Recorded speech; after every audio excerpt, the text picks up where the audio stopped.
السلام علیکم، آپ دیکھ رہے ہیں انسائیڈ پاکستان. میں ہوں محمد ظفیر. آج کا انسائیڈ پاکستان قیام پاکستان کے نام. قیام پاکستان کے 75 سال مکمل ہو گئے. کیا کھویا اور کیا پایا؟ کیا پاکستان کے 75 سال جو ہیں وہ بے مثال رہے؟ پاکستان نے ان 75 سالوں میں کیا کن محاذ کے اوپر کارہائے نامے سر انجام دیے؟ اور خاص طور پہ جب ہم خارجہ پالیسی کی بات کرتے ہیں، معاشی پالیسی کی بات کرتے ہیں، دفاعی پالیسی کی بات کرتے ہیں اور پاکستانیت کی بات کرتے ہیں، اس کو ہم نے کس حد تک پہچان دی؟ اور پوری دنیا میں جب ہم پاکستان کی بات کرتے ہیں، پاکستان کا امیج بہتر بنانے کے لیے پاکستانیوں نے اور ہم سب نے مل کر کیا کردار ادا کیا؟ اس وقت چونکہ پوری دنیا میں پاکستان جب بنا تھا 14 اگست 1947 کو، تو حالات بالکل ڈیفرنٹ تھے. آج جس پاکستان میں ہم رہ رہے ہیں اس کے حالات بھی بالکل مختلف ہے. پوری دنیا ترقی کی طرف گامزن ہے، لیکن آج ہم سوچنے پر مجبور ہو گئے کہ ہمارے بعد جو ممالک بنے وہ ہم سے آگے چلے گئے ترقی میں اور ٹیکنالوجی کے حساب سے، لیکن اور جن ممالک کو ہم نے چلنا سکھایا وہ بھی ہم سے آگے نکل گئے. کیا وجہ بنی کہ ہم ان 75 سالوں میں ابھی تک کنفیوژن کا شکار ہیں؟ ابھی تک ہم یہ سوچ رہے ہیں کہ ہم آگے کیا کریں گے، 75 سالوں میں ہم نے کیا کیا؟ ان تمام ایشوز پہ بات کریں گے. آج ہمارے ساتھ موجود ہیں جناب ایمبیسڈر ضمیر اکرم صاحب. آپ کی بھرپور تعلیم ہے. ان کے ساتھ تشریف رکھتے ہیں جناب brigadier retired professor doctor Ahmed Saeed Minhaj sahab. آپ پرو وی سی ہیں جی صفا یونیورسٹی میں، ان کو بھی خوش آمدید کہتے ہیں. آج کل انہوں نے دفاعی محاذ بھی سنبھالا ہوا ہے، سینئر دفاعی تجزیہ کار کے طور پہ آپ ان کو ٹی وی پروگرامس میں دیکھتے ہیں. گفتگو کا آغاز کریں گے ضمیر اکرم صاحب سے. اور چونکہ 75 سال کمپلیٹ ہو چکے ہیں، سب سے زیادہ اگر ہمیں کسی چیز نے پریشان کیا تو وہ ہماری جو سفارتکاری تھی اور جو انٹرنیشنلی لابنگ کہہ سکتے ہیں. آگے چل کر ہم اس پہ بھی بات کریں گے، لیکن میں یہ چاہوں گا کہ چونکہ حکومت پاکستان یہ دعویٰ کر رہی ہے کہ 75 سال جو ہمارے ہیں یہ بڑے ہی شاندار ہیں اور خاص طور پہ 75 سالوں کو بے مثال قرار دے دیا جا رہا ہے. ضمیر اکرم صاحب، آپ سمجھتے ہیں کہ واقعی ہمارے جو 75 سال ہیں، آج 14 اگست ہم منا رہے ہیں، 75 سال ہمیں کمپلیٹ ہو چکے ہیں، یہ بے مثال ہیں اور قابل فخر ہیں؟ میرے خیال میں یہ کہنا کہ پچھلے 75 سال بے مثال ہیں یا رہے ہیں، یہ کچھ اس سے میں اتفاق نہیں کروں گا. لیکن ساتھ ساتھ میں یہ بھی کہہ دوں کہ جو آپ نے فرمایا اور جس طرح سے آپ نے پچھلے 75 سال کے بارے میں جو پکچر آپ نے پینٹ کی ہے، وہ اس سے بھی میں پوری طرح اتفاق نہیں کروں گا، کیونکہ جو اصلی بات ہے، جو اصل چیز جو ہے، وہ جو ریالٹی ہے وہ ایک طرح سے بیچ میں آپ کہہ سکتے ہیں کہ ہاں ہمارے بہت ہی مشکلات رہی ہمارے ملک کے سامنے، ابھی بھی ہیں، لیکن ہم نے ان 75 سالوں میں کافی چیزیں حاصل بھی کی. تو اٹس اے مکس پکچر. تو یہ کہنا کہ ون اور دی ادر کہ بہت ہی ہم نے اچھا کیا یا بہت ہی برا کیا، اٹس ناٹ کریکٹ. لیکن آئی تھنک ہماری کافی اچیومنٹس ہیں جو کئی اگر آپ دیکھ لیں ملک دنیا میں جو ہمارے لگ بھگ ان کو آزادی انہوں نے حاصل کی، تو ہمارا ٹریک ریکارڈ جو ہے وہ میرے حساب سے کافی اچھا ہے. ٹھیک ہے، ہمارے مسائل بھی ہیں، مسائل بھی تھے، مسائل ہیں، اور اگر آپ اس کو مجھے اگر وقت دینا چاہتے ہیں تو میں اس کو ذرا وضاحت سے ذرا بات کرنا چاہتا ہوں. وہ میں یہ کہنا چاہتا ہوں کہ جی آپ اگر جب پاکستان ایک آزاد ملک بنا، اس وقت ہمارے سامنے بہت گمبھیر مسائل تھے، اور یہ مسائل تاریخ کی وجہ سے تھے اور ہماری جغرافیہ کی وجہ سے تھے، اور ان دونوں کو ملا کے یہ مسائل ہمارے پیدا ہوئے اور ہمیں ان سے نپٹنا پڑا ان شروع کے سالوں میں پرٹیکولرلی. اس کے علاوہ آزادی کے وقت جو برٹش انڈیا کے ایسٹس تھے وہ ہمیں نہیں ملے. ہر قسم کا assets, banking assets, financial assets, military assets, scientific, یہاں تک کہ یونیورسٹی اینڈ سائنسز کے جو ہمارے جو فیئر ڈسٹریبیوشن ہونی تھی وہ بھی نہیں ہوا.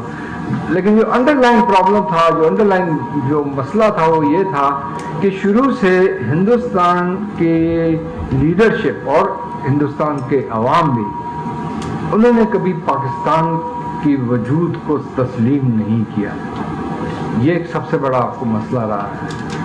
آپ کا جو ہمسایہ ہے وہ کسی اور ملک کے ہمسایوں کی طرح نہیں ہے جو آپ کے ملک کو جڑ سے ہی ختم کرنا چاہتا ہے.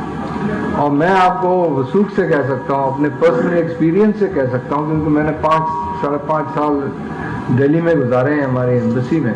اس کی وجہ سے میں آپ سے یہ ضرور واضح کرنا چاہتا ہوں کہ یہ بہت بڑا ایک ہمارے لیے مسئلہ شروع سے رہا ہے اور آج تک بھی یہی مسئلہ ہے. جہاں پر ہندوستان کا داؤ لگ سکتا ہے وہ آپ کو نقصان پہنچاتا ہے. چھوٹی چھوٹی باتیں.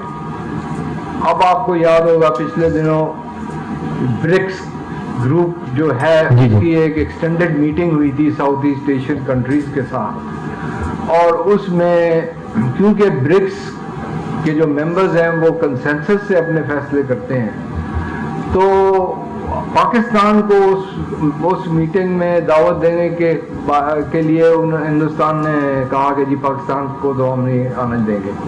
اور کیونکہ وہ کنسنسس سے ہوتا ہے تو دوسرے ممالک جو تھے وہ اس کو نہیں چینج، ان کو ہندوستان کی بات ماننی پڑی. اسی طرح سے یو این سیکورٹی کونسل میں جب پریزیڈنسی تھی ہندوستان کی تو اس وقت انہوں نے ہندوستان نے کہا کہ جی افغانستان پر ڈبیٹ ہو رہی تھی، اور افغانستان کی ڈبیٹ میں اگر آپ پاکستان کو اندر نہ آنے دیں تو آپ کی کیا ڈبیٹ ہو سکتی ہے افغانستان پہ. اس پر بھی ہندوستان نے کہا کہ جی اس ڈبیٹ میں پاکستان کو ہم نہیں آنے دیں گے کیونکہ ان کے پاس پریزیڈنسی تھی.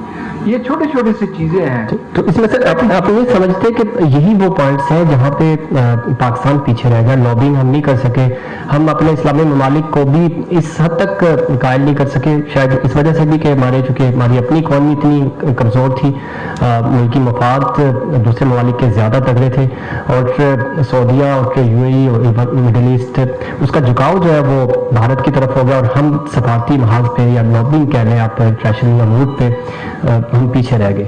آپ صحیح فرما رہے ہیں. دیکھیں آپ کی خارجہ پالیسی جو ہے وہ آپ کے اندرونی حالات ہیں وہاں سے شروع ہوتی ہے. اگر آپ اندرونی طور پر کمزور ہیں تو آپ کی خارجہ پالیسی جو ہے دنیا میں مضبوط نہیں ہو سکتی. یہ it's a reality, we have to accept it. لیکن اس کے باوجود آپ دیکھیں کہ میں یہ بلیو کرتا ہوں کہ جہاں ہمارے کی ایشوز کا تعلق ہے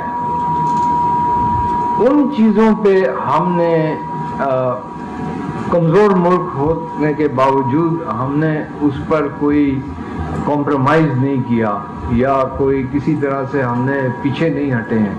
ان کی میں مثال دے دوں، 2-3 مثالیں آپ کو دے سکتا ہوں. پہلی مثال تو آپ کا جو ایٹمی پروگرام ہے یا ایٹمی توانائی یا آپ کے ایٹمی ہتھیار کا پروگرام ہے، اس چیز پہ ہمارے اوپر انتہا بے تحاشا دباؤ تھا. آپ سب کو معلوم ہوگا، اگر نہیں تو میں اس کو وضاحت بھی کر سکتا ہوں. لیکن اس کے باوجود ہم نے اس ایشو پر کبھی کمپرومائز نہیں کیا کیونکہ شروع سے ہمیں یہ کنوکشن تھی کہ یہ ہماری نیشنل سیکیورٹی، قومی سلامتی کے لیے ایبسلیوٹلی کرٹیکل ہے. تو اس چیز پر ہم نے کبھی نہیں کیا. اس کے بعد دباؤ بھی بہت بڑا، سینکشن بھی بڑے اور ہر قسم کی چیز. دوسری چیز، ہمارا جو موقف کشمیر پہ رہا ہے، شروع سے جو رہا ہے کشمیر پہ موقف، ہم نے بنگلہ دیش کی جنگ کے باوجود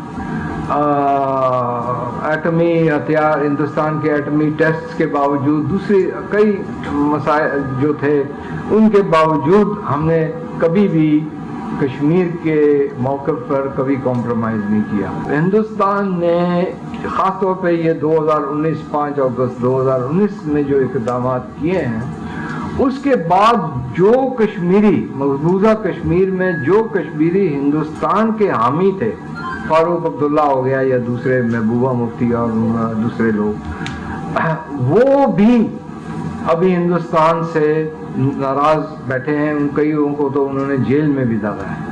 تو کشمیری ایلینیشن جو ہے وہ ٹوٹل ہو گئی ہے. اٹس ناٹ جسٹ دی حریت، لیکن سارے جو کشمیری فورسز ہیں وہ انڈیا سے ایلینیٹ ہو گئے ہیں.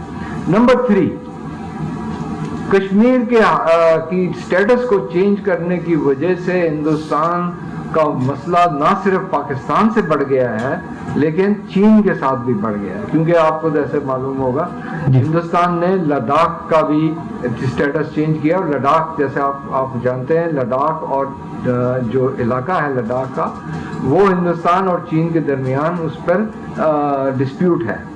اور 2020 جون 2020 سے ہندوستانی اور چینی جو فوج ہے ان کے درمیان کشمکش چل رہی ہے ٹائم ٹو ٹائم، اور انہوں نے چینی سائڈ نے تقریباً 1000 اسکوائر کلومیٹرز گلوان ایریا میں کیپچر کیا ہے.